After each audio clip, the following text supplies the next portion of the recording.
Here are the contents which I am going to describe today.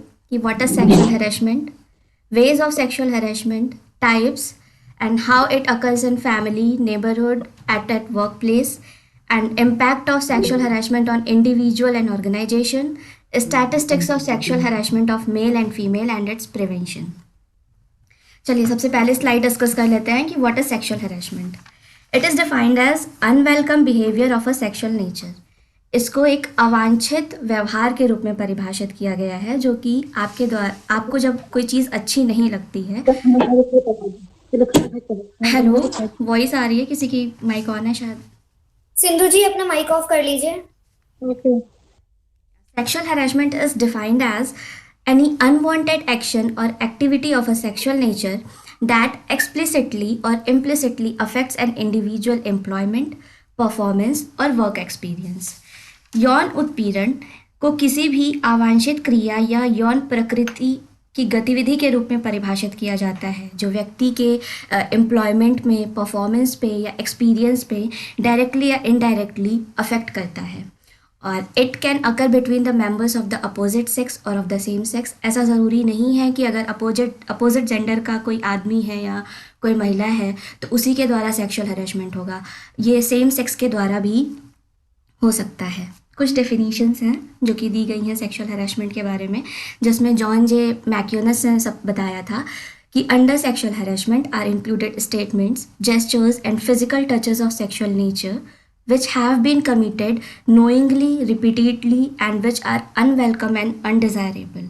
कि कोई भी ऐसी प्रक्रिया जो कि अनवेलकम और अनडिज़ायरेबल है और वो बार बार या तो थ्रू एक्शंस हो रही है, मतलब जेस्चर के थ्रू या फिर हैंड और लिप्स के द्वारा कोई भी फिजिकल जेस्चर बना के वैसे सेक्सुअली हराश कर रहा है कोई किसी को, और वो भी इसलिए कर रहा है क्योंकि उसको पता है कि सामने वाले को वो चीज़ अच्छी नहीं लग रही है, इसलिए बार बार वो प्रक्रिया अगर दोहराई जा रही है तो that comes under the sexual harassment. Sexual harassment means imposing undesirable sexual urges in an unequal sexual relation. मतलब इसमें असमान यौन संबंध में अवांछित यौन इच्छाओं को थोपना कि अगर किसी की वो अनडिज़ायरेबल सेक्सुअल अर्जेस है किसी को लेके और सामने वाला इंसान अगर वो चीज़ नहीं भी चाहता है लेकिन वो चाहता है कि ऐसा हो, बार बार उसको फोर्सफुली तरीके से अपनी बात मनवाना. मैकनिन के द्वारा ये डेफिनेशन दी गई थी. और मे और ह्यूजेस ने दिया था कि in sexual harassment a powerful और senior individual scares and frightens a subordinate individuals for sexual advantage which is not right. कि कोई भी शक्तिशाली व्यक्ति, ये चीज़ ऑफिस में या फिर कंपनीज़ में देखने को मिल सकती है कि कोई भी बॉस है वो अपने से अधीनस्थ व्यक्तियों को फोर्स कैसे करता है कि उनके द्वारा फोर्स करता है कि उसकी सेक्सुअल फेवर्स या उसकी सेक्सुअल नीड को फुलफ़िल किया जाए फोर्सफुली. ये मे और ह्यूजेस के द्वारा ये डेफिनेशन दी गई थी. नेक्स्ट स्लाइड में हम बात करते हैं कि सेक्सुअल हरेसमेंट क्या क्या, किसको किसको हम कह सकते हैं. एक्चुअली रेप और sexual assault, unwanted pressure for the sexual favours मतलब यौन संबंध बनाने के लिए अवांछित दबाव, unwanted deliberate touching, leaning over, concerning और पिंचिंग, जानबूझकर किसी को बार बार टच करना या फिर टच करना ही मतलब, और अनवांटेड सेक्सुअल लुक्स और जेस्चर्स, एक्शन के थ्रू सेक्सुअल लुक्स या जेस्चर बनाना, अनवांटेड लेटर्स, टेलीफोन कॉल्स और materials of a sexual nature, अवांछित पत्र, टेलीफोन कॉल या यौन प्रकृति की कोई भी सामग्री है, that includes the sexual harassment. Sexual comments about a person, clothing, anatomy और लुक्स, किसी व्यक्ति के कपड़ों और शरीर रचना या रूप रंग के बारे में यौन टिप्पणी करना कि how is looking, sexual comment करना, दैट कम्स अंडर इट. हक करना, किस करना या फिर किसी को टच करना, वो उसमें अनकंफर्टेबल फील कर रहा है बट उसको बार बार टच करना, अपनी बॉडी मूवमेंट से या जेस्चर से ऐसे एक्सप्रेशन बनाना कि जिससे सामने वाला अनकंफर्टेबल फील करे. It all comes under the sexual harassment. वेज की बात करते हैं कि कितने तरीके से सेक्सुअल हरेसमेंट हो सकता है. Verbal, non verbal, physical, textual और इलेक्ट्रॉनिक. वर्बल की बात करते हैं तो वर्बल में है any verbal medium which demand sex commenting. Example में comments, whistle at someone, unwanted jokes etcetera. मतलब कोई भी मौखिक माध्यम से जो सेक्स कमेंटिंग की मांग करता है, जैसे ऑफिस में या कहीं भी कोई मिलता है किसी को, तो किसी एडल्ट को एज मतलब बोलना कि हंक और बेब की तरीके से उसको रेफ़र करना। अब वो उसमें नहीं चाहता कि उसको कोई ऐसा रेफ़र करे, बट फिर भी ऐसा रेफ़र करना, ये आ जाता है वर्बल में। किसी को किसी पर भी विसल करना या फिर सेक्सुअल कमेंट करना, और किसी को ज़बरदस्ती या फिर सेक्सुअल जोक्स सुनाना, स्टोरी सुनाना, अगर सामने वाला उसमें इंटरेस्टेड नहीं है फिर भी उसकी सेक्सुअल फैंटेसीज़ को पूछना, प्रेफरेंसेस पूछना या उसकी हिस्ट्रीज पूछना कि उसकी क्या प्राथमिकताएं हैं इससे रिलेटेड। और रिपीटेडली बार बार पूछना किसी पर्सन से कि बाहर जाने के लिए या आउटिंग के लिए, if that person is not interested in that, फिर भी पूछना कि बाहर चलना है या क्या। और उस पर अगर मान लीजिए कि वो पर्सन मना कर देता है या कुछ आपत्ति जताता है, फिर उसके बारे में र्यूमर स्प्रेड करना, उसकी पर्सनल सेक्स लाइफ के बारे में र्यूमर स्प्रेड करना, it all comes under the verbal ways of sexual harassment. Secondly बात करते हैं non verbal way of sexual harassment की। तो any action which demand sex, lips, hand, eyes, example blocking, following a person, making facial expression etcetera. कोई भी ऐसा कार्य या फिर जैसे हम एक्शन के थ्रू बताता है कोई किसी को, कि जिससे पता चलता है कि वो उससे by the action by sex की डिमांड कर रहा है, या फिर वो कहीं ना कहीं से सामने वाले को अनकंफर्टेबल फील कराता है, that comes under the non verbal. इसमें जैसे ब्लॉकिंग का देखते हैं कि जनरली ऐसे एग्जांपल देखने को मिलता है हमारे समाज में कि लड़कियां जा रही होती हैं तो उन्हें वो कुछ कहते नहीं हैं, बस उनके पाथ को फॉलो करते करते चले जाते हैं। और कुछ लोग तो ऐसे भी होते हैं कि उनका एक एरिया डिसाइड होता है कि वो उस एरिया से दूसरे एरिया तक उसको फॉलो करते हुए चले जाएंगे, मतलब देखते हुए चले जाएंगे, और फिर वो उस एरिया के बाद बस वो वहाँ रुक जाते हैं। उसके बाद अगर वो लड़की आगे चली गई तो चली गई, फिर वो वापस रिटर्न होते हैं वहाँ से और वो वेट करते हैं थोड़ी देर वहाँ पे कि कोई और लड़की अगर जा रही है तो उसके पाथ को वो फॉलो करते हुए जाएं। ब्लॉक करते हैं ऐसे। या फिर किसी को लगातार देखते रहना, स्टेयरिंग आइज, मतलब पूरा कहते हैं ना कि पूरा स्कैन कर देते हैं, जैसे कुछ लोग अपनी निगाहों से ही देख के वो चीज़। और यौन विचारोत्तेजक दृश्य प्रदर्शित करना या सेक्सुअल जेस्चर बनाना हैंड से या फिर बॉडी मूवमेंट से, फेशियल एक्सप्रेशन बनाना जैसे सामने वाला अनकंफर्टेबल फील करे, it all comes under the non verbal way of sexual harassment. Third is about the physical way of sexual harassment. जैसे ये होता है bye touching any body parts, इसमें एग्जाम्पल में रेप, अटेम्प्ट टू रेप और sexual assault, child abuse, ये सारी चीज़ें आ जाती हैं।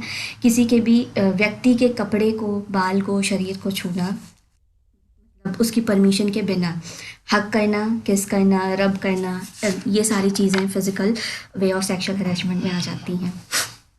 टेक्सटुअल और इलेक्ट्रॉनिक की बात करते हैं तो electronically sending messages with the sexual content including pictures and videos, चित्र मतलब इमेजेस और वीडियोस के माध्यम से जो सेक्सुअल कंटेंट के साथ इलेक्ट्रॉनिकली हम किसी को अगर कोई संदेश भेजता है, जो कि आजकल कॉमन हो गया है थ्रू द सोशल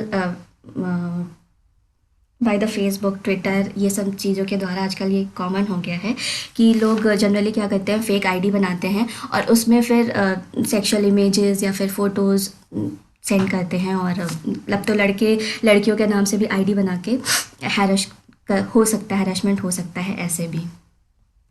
बात करते हैं सेक्सुअल हरेसमेंट इन फैमिली में कैसे होता है कि हालांकि देखा जाए तो सेक्सुअल हरेसमेंट कहीं भी हो सकता है, फैमिली में, वर्क प्लेसेस में, रिलीजियस प्लेसेस में, पब्लिक प्लेसेस में, कहीं भी हो सकता है। बट जब हम बात करते हैं फैमिली की तो इसमें सबसे बड़ा एक कॉज आता है जो कि होता है भावनात्मक सहयोग। भावनात्मक सहयोग से होता क्या है कि हम लोग एक दूसरे के दिल में बहुत अच्छी इमेज बना लेते हैं, और जब इमेज अच्छी बन जाती है तो लोग भरोसा करने लग जाते हैं कि हाँ ये मेरा बहुत भरोसेमंद इंसान है। और फिर वो इंसान क्या करता है, उस मौके का फ़ायदा उठा के हरासमेंट या उत्पीड़न करता है। फैमिली में किसी को भी कर सकता है, आइदर फीमेल या फिर छोटे बच्चे को भी कर सकता है। जैसे कि इसका एग्जांपल ऐसे हम देख सकते हैं कि होम ट्यूटर है मान लीजिए, या फिर होम ट्यूटर है, घर पे पढ़ाने आते हैं, और उनका ये होता है कि जब हम पढ़ा रहे होते हैं तो पढ़ाने के टाइम में कोई भी इंटरफेयर ना करे बीच में। तो अब उसमें भरोसा होता है और घर पे मम्मी पापा हैं या ये भी सब लोग भरोसा करते हैं कि हाँ सर पढ़ा रहे हैं, टीचर पढ़ा रहे हैं, उसमें कोई जाता नहीं है बीच में। और उसमें भी किस तरीके से वो टीचर सेक्सुअली हराश करता है बच्चों को, और बच्चों को उस टाइम पता नहीं होता है कि उसके साथ क्या हो रहा है। तो ये कहीं ना कहीं ये भावनात्मक सहयोग ही है जो कॉज है एक सेक्सुअल हरासमेंट फैमिली का। और बाकी भी चार सारी चीज़ें हैं कि बाकी फैमिली मेम्बर्स कैसे महिलाओं का उत्पीड़न होता है घर में, और ये कहीं ना कहीं जो शोषण है ये डोमेस्टिक वायलेंस का रूप ले लेता है। अब कॉजेज़ की बात कर लेते हैं कि सेक्सुअल हरासमेंट की फैमिली में क्या क्या कॉजेज़ हैं। जैसे लैक ऑफ रिस्ट्रेंट, यानी कि संयम का अभाव। अगर संयम की कमी है तो लड़ाई झगड़ा होगा, और लड़ाई झगड़ा कहीं ना कहीं शोषण को ही जन्म देगा। एब्सेंस ऑफ रिलीजियस वैल्यूज़, यानी कि धार्मिक मूल्यों की कमी। एक्चुअली हम लोग रिलेशन में जब होते हैं तो हम लोग को बचपन से ही सिखाया जाता है कि he is my father, mother, brother, आपको किससे कैसे ट्रीट करना है। ये सब चीज़ एक धर्म निर्धारण होता है जिसका एक समावेश हमको पहले से बताया जाता है कि कैसे किसके संग कैसे ट्रीट करना है और किससे हमारा कैसा संबंध है। तो अगर जब धार्मिक वैल्यूज़ की कमी होगी तो व्यक्ति को ये नहीं पता होगा कि उसको अपने रिलेशंस को कितनी इम्पोर्टेंस देनी है, कैसे किसी के संग ट्रीट करना है। तो वो सिर्फ अपने बारे में सोचेगा। जब अपने बारे में सोचेगा तो वहीं से शोषण की उत्पत्ति हो जाती है, और ऐसे में शारीरिक यानी कि फिज़िकली और साइकोलॉजिकली ये अफेक्ट करता है इंसान को कहीं ना कहीं से। लैक ऑफ फीमेल अवेयरनेस की बात करते हैं। नारी जागरूकता का अभाव। हालांकि नारी आजकल तो जागरूक है, बट अभी भी बहुत सारी ऐसी जगहें हैं जहाँ पे नारी में जागरूकता की कमी पाई गई है, क्योंकि उन्हें बचपन से ही ये सिखाया जाता है कि पुरुष जो है घर का मुखिया है, वो हेड है, तो वो जो कहेंगे वही होगा।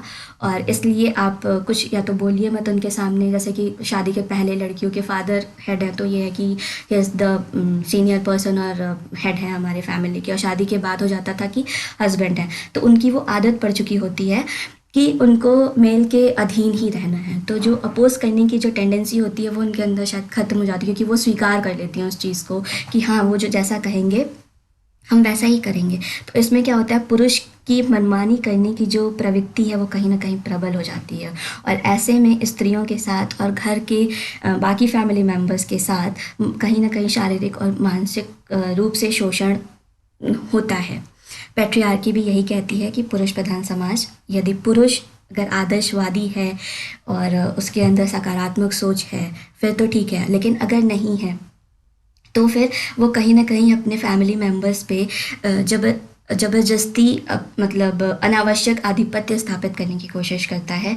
जो कि मतलब होता है ना कि कोई भी चीज़ जैसे होती है कि हमारा हेड वो कह रहा है करने के लिए, बट हम उस पर राज़ी नहीं होते हैं, बट हमको फोर्सफुली वो सारी चीज़ें करनी पड़ती हैं। तो वो पैट्रियार्कल की वजह से हो सकता है।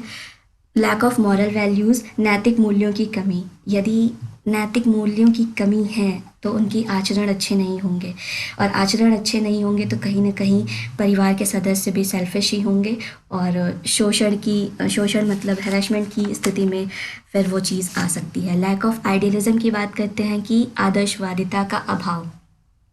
हर इंडिविजुअल या फिर कोई ना कोई किसी न किसी को वो आदर्श मानता है और वो उसी के अकॉर्डिंग कार्य करता है।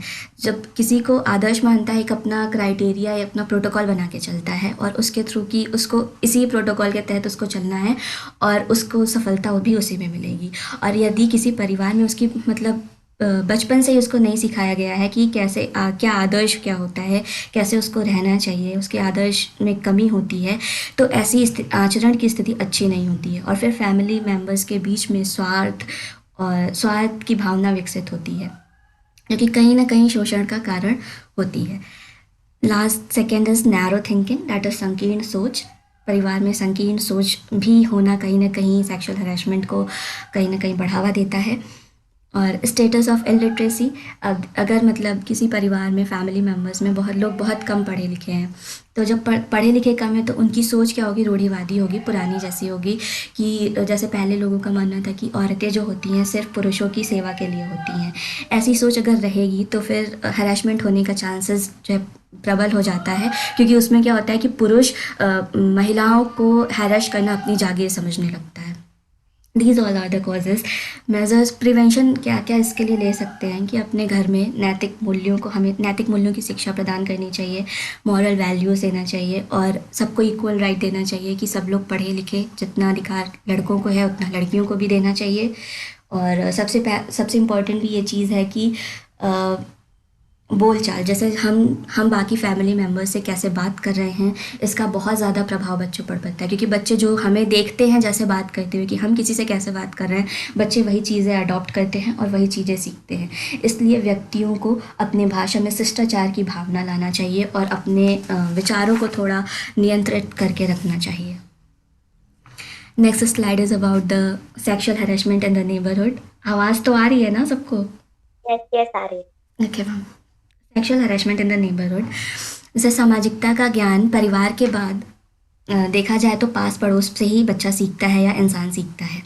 और अगर पास पड़ोस के द्वारा ही उत्पीड़न होने लगे तो अधिकांश लोग या फीमेल हैं, फीमेल्स की बात इसलिए जनरली कर रहे हैं क्योंकि ज़्यादातर फीमेल्स ही हार्म हो रही हैं, तो फीमेल्स उनके खिलाफ आवाज़ नहीं उठा पाती हैं। इसमें क्या क्या कॉजेज़ हो सकते हैं? लैक ऑफ अवेयरनेस की जागरूकता की कमी है। यदि हमारे समाज में स्त्रियों के प्रति यदि हमारे समाज स्त्रियों के प्रति अगर जागरूक हो जाए या उन्हें स्वावलंबी और मतलब सेल्फ डिपेंडेंट बनाने के लिए अगर ऐसा कोई प्रयास करती है तो ये चांसेस जो हैं कम हो सकते हैं। बट ऐसा नहीं है, क्योंकि ऐसा समझा जाता है कि फीमेल्स हैं तो मेल के नीचे ही रहेंगी, मेल के अधीन रहेंगी। तो सबसे बड़ा मेजर कारण ये हो सकता है उत्पीड़न का औरतों के। दूसरा है फाइनेंशियल वीकनेस। औरतें क्यों नहीं बोल पाती हैं? क्योंकि वो फाइनेंशियली अगर इंडिपेंडेंट नहीं हैं तो फिर वो सोचती हैं कि मतलब एक हीन भावना भी आ जाती है और ये हो जाता है कि हम फाइनेंशियल इंडिपेंडेंट नहीं हैं, तो आर्थिक कमजोरी के कारण भी महिलाएं यौन शोषण का शिकार बनती हैं और वो उसका आवाज़ नहीं उठा पाती हैं। सोशल एविल्स क्या है? सामाजिक कुरीतियाँ। सोशल एविल्स में महिलाओं को बहुत सारी दिक्कतों का सामना करना पड़ता है। कभी कभी ऐसी भी कुरीतियाँ आ जाती हैं कि स्त्री में मतलब कुछ कुरीतियाँ हैं या कुछ ऐसे पहले के थॉट्स हैं जिसमें वो उपेक्षा की भाव नहीं रख पाती हैं। कैसे समझाएं इसको? स्वयं को हीन समझने लगती हैं शायद, स्वयं के प्रति उपेक्षा का भाव उत्पन्न हो जाता है जिसके आसपास अन्य लोगों के द्वारा यौन शोषण उनकी हीन मानसिकता के कारण होता है कि सबकी बातें सुनते सुनते सुनते सुनते तुम ये चीज़ नहीं कर सकती, ये चीज़ तुम्हारे लिए नहीं है, ये चीज़ सिर्फ लड़के कर सकते हैं, लड़कियां ये कार्य नहीं कर सकती। तो वो चीज़ कहीं ना कहीं होता है कि जो चीज़ हम सुनते जाते हैं उसका इम्पैक्ट हमारे ब्रेन पे पड़ता जाता है और फिर वो चीज़ हम एक्सेप्ट कर लेते हैं कि हाँ ये मेरे लिए नहीं है, हम ये चीज़ नहीं कर सकते। सबसे बड़ा रीज़न ये भी हो सकता है। और एटीट्यूड ऑफ द पीपल, लोगों का दृष्टिकोण। पड़ोस में एक्चुअली क्या होता है कि अधिकतर लोगों की सोच तो संकुचित ही है, तो अगर किसी लड़की या महिला के संग अगर ऐसी कोई उत्पीड़न या कोई ऐसा केस हो जाता है तो लोग ये नहीं सोचते हैं कि वो लड़की सही कह रही है या गलत, वो सीधे उस पर ये ब्लेम करने लगते हैं कि उसका ड्रेसिंग सेंस ही ऐसा है, वो ऐसे इतने बजे क्यों गई थी, उस बाहर क्यों गई थी, या फिर ये बोलने लगते हैं कि अरे उसकी फ्रेंड सर्किल ही लड़कों वाली है तो और जाए लड़कों के साथ तो यही होगा। लेकिन ये भूल जाते हैं कि ठीक है अगर मान लीजिए उसके संग हो रहा है वो वैसी है, बट जो आजकल छोटी छोटी बच्चियों के संग और वृद्ध महिलाओं के संग ऐसा बर्ताव हो रहा है तो वो हो रहा है, तो ऐसा क्यों हो रहा है? तो इसलिए लोगों को इसमें अपनी दृष्टिकोण अपना बदलने की ज़रूरत है। और पेट्रियार्की तो ये है ही है कि पेट्रियार्की पुरुष प्रधान समाज का वहाँ भी एग्जिस्ट करते ही हैं, नेबरहुड में भी, पास पड़ोस में ही। नेक्स्ट स्लाइड है sexual harassment at work place का। Sexual harassment at work place पे देखते हैं कि वर्क प्लेस पे क्यों गई थी औरतें? इसलिए गई थी कि वो फाइनेंशियली इंडिपेंडेंट हो सके, ठीक है, और फाइनेंशियली इंडिपेंडेंट होने के लिए उनको अच्छी स्टडीज़ चाहिए थी। अच्छी स्टडीज़ वो कर रही हैं ताकि वो फाइनेंशियली इंडिपेंडेंट हो सके। बट वर्क प्लेस पे भी मेल डोमिनेटेड सोसाइटी वहाँ भी एग्जिस्ट करती है और वहाँ पे भी उनको एक्सप्लॉयटेशन देखने को मिलता है मेल के द्वारा। बहुत सारे ऐसे इंस्टेंसेस देखने को मिलते हैं जिसमें कि सीनियर्स अपने जूनियर्स को कैसे एक्सप्लॉइट करते हैं। और अगर वुमेन के संग ऐसी कंडीशंस हो रही हैं वहाँ पे, तो जो जिनका बैकग्राउंड अच्छा है, जो रिसोर्सफुल फैमिली से बिलोंग करती हैं, वो तो उनके पास ऑप्शन होता है कि वो जॉब को क्विट कर सकती हैं। बट ऐसी महिलाएं जिनके पास कोई ऑप्शन नहीं है, या तो सिर्फ वही अपने परिवार की अर्निंग करती हैं, या फिर जो है वो बहुत लोअर मिडिल क्लास फैमिली से आती हैं, तो इन लोग के पास ऑप्शन नहीं होता है, तो ये बहुत सारे वहाँ पे भी फेस करती हैं ये सेक्सुअल हरासमेंट के कंडीशंस को।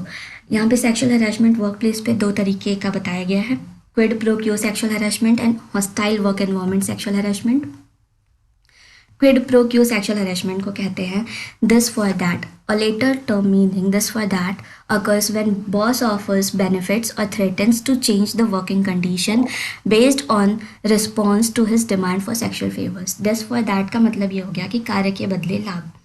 कोई भी सुपरवाइज़र है या फिर बॉस है, वो रिक्वेस्ट करता है अपने से लो रैंक वाले एम्प्लॉय को कि to do some kind of sexual favours for him, और वो उसके बदले में, उसके रिटर्न में सुपरवाइज़र उसको प्रोवाइड करता है, एक्स्ट्रा पे करता है, या फिर हायर रैंक पोजीशन कंपनी में प्रोवाइड करता है, या फिर ज़्यादा सीनियरिटी देता है कंपनी में। Second one is the hostile work environment sexual harassment.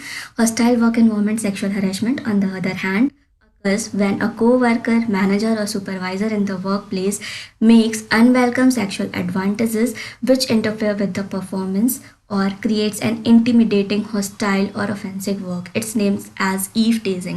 Hostile work environment generally जो है co-worker या बॉस के द्वारा क्रिएट किया गया होता है।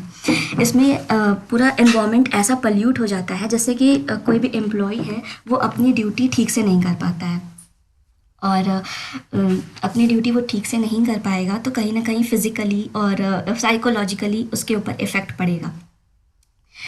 कोवर्कर या सुपरवाइज़र अनवेलकम सेक्सुअल हरेसमेंट करता है जो कि कार्य को प्रदर्शित करने में बाधा उत्पन्न करता है या डराने वाला होता है। जब इसमें होता क्या है कि कोई भी इंडिविजुअल या ग्रुप ऑफ इंडिविजुअल किसी भी सिंगल कलीग को या ग्रुप ऑफ कलीग को टारगेट करते हैं, या तो जेंडर बेसिस पे वहाँ पे हरासमेंट होता है, या फिर किसी एक को टारगेट करके वहाँ पे हरासमेंट करना शुरू कर देते हैं। और ये भी ऐसा हो सकता है कि सेक्सुअली ओरिएंटेड बिहेवियर हो जो कि अनवेलकम हो उस व्यक्ति के द्वारा, या फिर अगर वेलकम भी है, मतलब कंसर्न भी उससे है, तो उससे बाकी के लोग अवेयर हो जाते हैं कि हाँ ये भी चीज़ हो सकती है, ऐसा भी किया जा सकता है हमारे साथ। ये हम देख सकते हैं कि कुछ रिलेशनशिप हैं जिसमें देख रहे हैं कि सेक्सुअल हरेसमेंट कैसे एक एम्प्लॉय के बीच में हो सकता है, यानी कि कोवर्कर्स के बीच में हो सकता है, कोवर्कर बॉस के बीच में हो सकता है, और स्ट्रेंजर्स के बीच में हो सकता है। कुछ मिथ और फैक्ट हैं सेक्सुअल हरेसमेंट को लेके। सबसे पहला मिथ है कि वुमेन एंजॉय ईव टीजिंग या सेक्सुअल हरेसमेंट। ऐसा नहीं है कि वुमेन एंजॉय करती है ईव टीजिंग या सेक्सुअल हरेसमेंट को। फैक्ट यही है कि ये ह्यूमिलिएटिंग है, पेनफुल है और डराने वाला है, तो वुमेन एंजॉय नहीं करती है सेक्सुअल हरेसमेंट। सेकेंड मिथ है कि eve teasing is harmless flirtation, women who object have no sense of humour. ऐसी वुमेन जो ऑब्जेक्ट करती है सेक्सुअल हरेसमेंट के बारे में, उसको सेंस ऑफ ह्यूमर नहीं होता। बट ये मिथ है। फैक्ट ये है कि कोई भी ऐसा बिहेवियर जो कि अनवेलकम है, वो कंसीडर कैसे हो सकता है हार्मलेस या फ्लर्टेशन के द्वारा। वो तो अगर हमको पसंद नहीं है तो वो तो हार्मफुल ही हुआ ना हमारे लिए। थर्ड मिथ ये है कि women who say no actually means yes, but common myth है ये जो कि जनरली पुरुष यूज़ करते हैं कि अगर औरत कह रही है लड़की की ना में हाँ होती है, जनरली ये यूज़ किया जाता है। ये सिर्फ इसलिए कि वो जस्टिफाई करते हैं सेक्सुअल एग्रेशन को, और एक साइड सेक्सुअल एडवांसेस को वो जस्टिफाई करने के लिए होता है। चौथा मिथ ये है कि sexual harassment is not really an issue, it does not hurt anyone. But इसका फैक्ट ये है कि सेक्सुअल हरासमेंट जिसके संग हुआ है उस व्यक्ति को कई तरह की शारीरिक और मनोवैज्ञानिक बीमारियों का से गुजरना पड़ता है, या उसको वो फील करता है। इसलिए ये हम नहीं कह सकते कि ये एक इशू नहीं है और ये किसी को हर्ट नहीं करता है। पांचवा मिथ ये होता है कि sexual harassment is the natural male behaviour, man is the hunter and women is the prey. ये भी तथा आप एक स्लाइड पे कह रहे हैं यहाँ पर। मैम, ये मैं बस ऐसे समझा रही हूँ, ये स्लाइड में मैंने मेंशन नहीं किया है। और ये पांचवा मिथ ये है कि sexual harassment is the natural male behaviour, man is the hunter and women is the prey. ऐसा नहीं है। फैक्ट ये है कि पुरुष यह जानते हुए पैदा नहीं होता है कि दूसरों का यौन उत्पीड़न कैसे करना है। यह एक पितृसत्तात्मक वातावरण के संदर्भ में सीखा गया कार्य है, जो कि महिलाओं की प्रजनन क्षमता को, कामुकता को और श्रम पर नियंत्रण रखता है। और एक लास्ट है मिथ, छठा मिथ है कि women keep quiet that means they like it. Women शांत रहती है मतलब उसको वो चीज़ पसंद आ रही है इसलिए वो चुप है। ऐसा नहीं है। वुमेन जनरली अपने उत्पीड़न से जुड़े हुए कलंक और प्रतिशोध से बचने के लिए महिलाएं अक्सर चुप रहती हैं। उनको इस बात का डर सताता है कि ये बात कहीं गॉसिप का सब्जेक्ट न बन जाए। चलिए अब हम आगे बढ़ते हैं। Let us try to get the sexual harassment impact on the employ पे देख लेते हैं कि इंडिविजुअली सेक्शुअल हरासमेंट कैसे अफेक्ट करता है, फिजिकली, मेंटली, फाइनेंशियली और इमोशनली। कुछ कॉमन इम्पैक्ट्स हैं सेक्शुअल हरासमेंट के विक्टिम्स पे। क्या क्या है? साइकोलॉजिकली ये कैसे सफ़र करता है, ह्यूमिलिएटिंग, मोटिवेशन, उसके मोटिवेशन में कहीं ना कहीं कमी आ जाती है, ट्रस्ट कम करता है, किसी पे भी ट्रस्ट की फिर कमी आ जाती है, भरोसा नहीं होता किसी पे। बिहेवियर चेंजेस में आता है कि isolation, emotional withdrawn from the family, friends and coworkers. Isolation, फिर वो इंसान अकेला रहने लगता है, फैमिली मेम्बर से, कोवर्कर से, किसी के भी साथ ज़्यादा टाइम वो स्पेंड नहीं करता है। स्ट्रेस रिलेटेड इलनेस की बात करते हैं तो स्लीप डिस्टर्बेंस में ये कह रहा है कि उसकी नींद कहीं ना कहीं डिस्टर्ब हो जाती है। जब दिमाग में ये सारी चीज़ें चलने लगती हैं कि उस व्यक्ति के संग ऐसा कुछ हुआ है तो उसको नींद कहाँ से आएगी। फिर वो ड्रग और अल्कोहल का सहारा लेता है सोने के लिए या फिर उन चीज़ों को भुलाने के लिए। प्रोफेशनल इश्यूज़ क्या क्या आते हैं? Leaving employment, forgoing career opportunities. या तो फिर अगर ऐसा उसके संग हुआ है तो वो या तो जॉब छोड़ दे या फिर वो अपॉर्चुनिटीज़ फिर आगे कहीं अप्लाई ना करे। ये सारी चीज़ें एक इंडिविजुअल पे इफ़ेक्ट डालती हैं। बट ऐसा नहीं है कि सिर्फ इंडिविजुअल पे ही इफ़ेक्ट डालती हैं। सेक्सुअल हरासमेंट का इम्पैक्ट ऑर्गेनाइजेशन पे भी पड़ता है।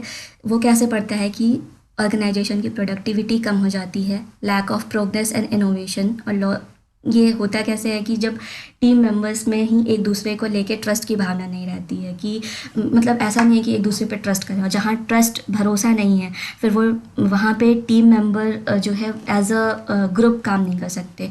तो ग्रुप जब काम नहीं कर पा रहे हैं तो जो जैसे ग्रुप में कोई काम करो तो वो चीज़ें ज़्यादा और अच्छी हो जाती हैं, मोटिवेशन की कमी हो जाती है। इसकी वजह से एम्प्लॉयज़ जो होते हैं जनरली एक दूसरे पे ट्रस्ट नहीं करते हैं। ये इसका मेजर वो है इम्पैक्ट है। Loss of goodwill for the organisation, मतलब कि और उस ऑर्गेनाइजेशन का नाम ख़राब हो जाता है कि एप्लीकेंट्स जो हैं, बाहरी एप्लीकेंट्स, उस पर अप्लाई नहीं करेंगे जाने के लिए, क्योंकि ये सारी चीज़ें छुपती नहीं हैं। जब अगर ऐसा कुछ हुआ है उस ऑफिस में या कंपनी के अंदर तो ये सारी चीज़ें बहुत अच्छे से मतलब पता चल जाती हैं सबको कि इस ऑफिस में या इस कंपनी में ऐसा हुआ था। तो जनरली लोग ऐसी जगह जाने से बचते हैं। चलिए देख लेते हैं अब आगे कुछ स्टैटिस्टिक्स हैं जो क्लियरली इंडिकेट करता है स्ट्रिक्ट लॉज को कर्व करने के लिए सेक्सुअल हरासमेंट को।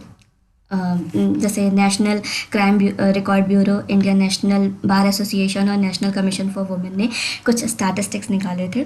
तो these survey reports clearly highlights the rise of sexual harassment in the last few years. NCW के द्वारा ये बताया गया था। रीसेंट स्टैटिक्स ने ये सजेस्ट किया था कि हर साल ये सेक्सुअल हरासमेंट की कंप्लेन बढ़ती चली जा रही है। और जब एक दिन का एवरेज निकाला गया था तो लगभग ये पता चला कि 1.7 कंप्लेन एक दिन में एनसीडब्ल्यू रिसीव करता है। और जब क्यूमुलेटिव डाटा निकाला गया 4 साल का तो लगभग 1.8 कंप्लेंट्स पर डे। और पिछले 4 साल में एनसीडब्ल्यू ने रिसीव किए थे 1971 complaints regarding the sexual harassment. Next slide है sexual harassment statistics by the Indian National Bar Association. In addition Indian National Bar Association conducted a survey जिसका नाम उन्होंने गरिमा दिया था। दैट रीचेस, इसमें 6047 लोग थे जिसमें 78% वुमेंस थी जो कि अलग अलग सेक्टर्स में, IT sector, education, legal, hospitality, in sectors में काम कर रही थी। इस रिपोर्ट के अकॉर्डिंग ये था कि 38% वुमेन वहाँ पे फेस करती हैं सेक्सुअल हरासमेंट को। 50.7% वुमेन टारगेट की जाती हैं ऑनलाइन हरासमेंट की, और 68.9% women refrain from making complain, मतलब कि वो कंप्लेन करने से डरती हैं due to the fear, embarrassment या लैक ऑफ कॉन्फिडेंस की वजह से इतनी 68.9% वुमेंस जो होती हैं कंप्लेन नहीं करती हैं। हाँ, युवा, जबकि ऐसा नहीं है कि सिर्फ फीमेल्स ही हैरिश होती हैं। It is not just women who are the victims of the sexual harassment at the work place. Times Jobs ने एक सर्वे किया जिसमें लगभग 1100 मेल एम्प्लॉय थे, जिसका रिजल्ट थोड़ा सा शॉकिंग ये था कि इसमें ये देखा गया कि 30% मेंस थे जो feel hesitant to talk about workplace harassment fearing mockery. वो मजाक के डर से कि अगर उन्होंने ऐसा कुछ किसी से शेयर किया या ऐसा कुछ बताया तो उनका मजाक बनेगा, वो हेजिटेट करते हैं अपने सेक्सुअल हैरेसमेंट के बारे में बोलने पे वर्क प्लेस पे।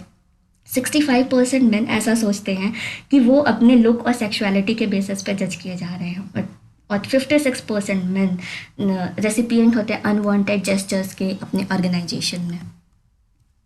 अब एम्प्लॉय का क्या रोल होना चाहिए एज अ एम्प्लॉय? तो do not disbelieve the victim, encourage and support the victim. Victim पर भरोसा करें और उसे प्रोत्साहित और समर्थन करें उसका। और be professional at all the times and set positive example. हर समय प्रोफेशनल रहें तथा पॉजिटिव एग्जाम्पल सेट करें। अवॉइड मेकिंग एजम्पशन, कोई भी धारणा बनाने से बचें। Think before making personal comments, किसी को भी पर्सनल या फिर सेक्शुअल कमेंट करने से बचें।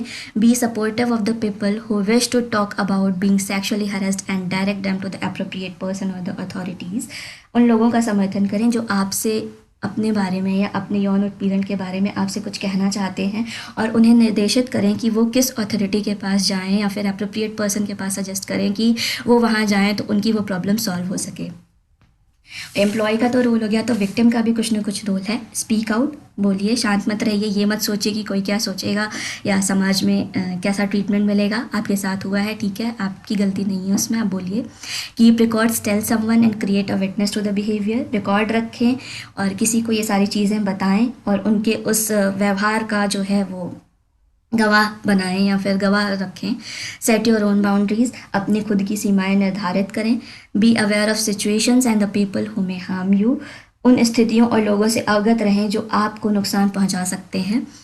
Trust your own intuitions about possible danger, मतलब हमें पहले से ही कभी ना कभी ऐसा होता है कि हमको पहले से ही कुछ ना कुछ इंट्यूशन आने लगते हैं कि कुछ गलत होने वाला है या कुछ ऐसा, तो उस पर भी भरोसा रखें। Get a medical checkup and report sexual harassment to the appropriate person in the organisation.